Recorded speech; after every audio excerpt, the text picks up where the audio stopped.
Hey everyone, thanks for watching. We're in Traverse City at the Dennos Museum, standing with the Curator of Education, Jason Dake. Jason, thank you for taking the time. Sure, thank you. All right, we got a few things to talk about. First of all, we're in the Inuit Gallery, correct? Did I get that right? Yes. All right, and this is part of the new expansion of the Dennos. Yeah, we doubled the gallery space for our Inuit art collection. We have one of the largest Inuit art collections in the United States, so we needed more room to show more of it, and we're happy to have this expansion. All right, what is it about the Inuit art that speaks to the folks at the Dennos, and why did we need to have more room?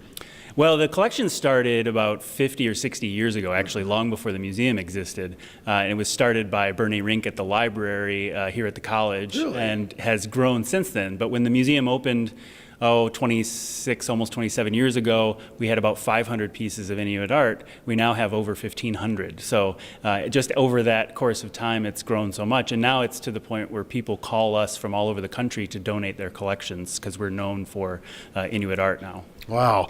Now, I've been to the museum many, many times, and until recently I had been in here to see the new expansion, and I got to tell you, it's impressive.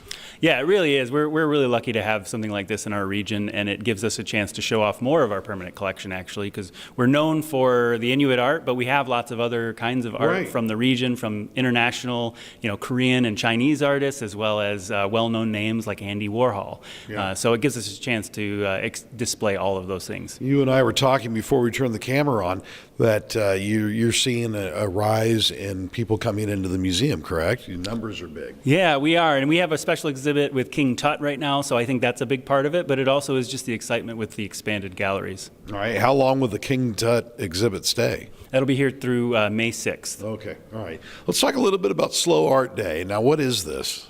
So Slow Art Day happens all over the world on April 14th, and the entire premise of it is get people into galleries and museums to spend more time with art. Because a lot of times when people visit galleries and museums, they sort of walk by each piece, maybe spend 30 Right. seconds or so. Right. So the idea is to get them to really stand with an artwork and discuss it and talk about it and get a deeper understanding of it. So that's kind of the point of it all, and so we're participating for part of that on April 14th. We'll invite the public in and to take a look at some artworks and talk. Yeah, the art isn't slow. You want Right. people to slow down, sort of like slow down and smell the roses type deal, right?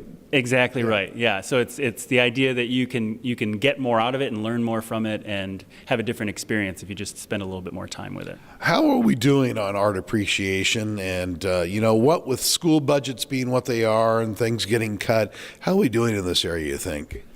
It's hard to say.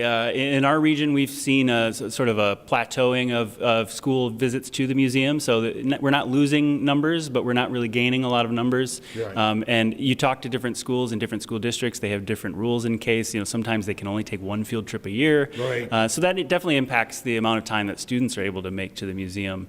But overall, I think there's an interest in it, and I think there are a lot of smaller organizations in town that are really helping to get additional opportunities for making art, for looking at art, and we're a part of that community. So, All right, Slow Art Day is April the 14th this year, folks. So get out and visit a museum. Go to the Dennos and check out what they have and see their new expansion. Where can people find out more information? on our website, dennosmuseum.org. It's just that easy. Thanks for your time. Thank you. All right, folks, at the Dennos in Traverse City, I'm Vic McCarty, losing my voice for My News 26.